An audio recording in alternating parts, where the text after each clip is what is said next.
This certificate from Georgia, the parliamentarians advised me, is the only certificate of vote from that state that purports to be a return from the state, and that has annexed to it a certificate from an authority of the state purporting to appoint or ascertain electors.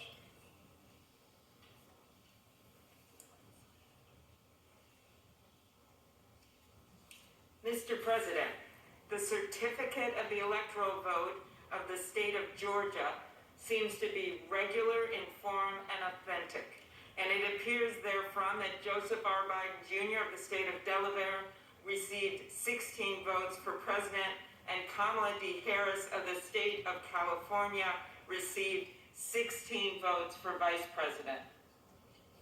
For what purpose does the gentleman from Georgia rise?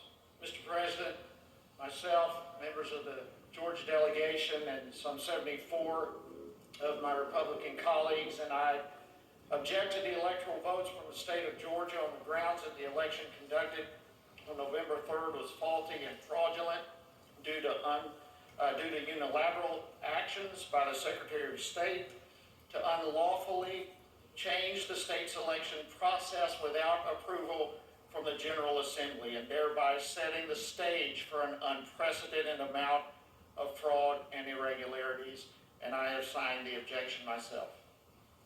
Sections 15 and 17 of Title III of the United States Code require that any objection be presented in writing and signed by a member of the House of Representatives and a senator. Is the objection in writing and signed by a member and a senator? Mr. President, prior to the actions and events of today, we did, but following the events of today, it appears that some senators have withdrawn their objection.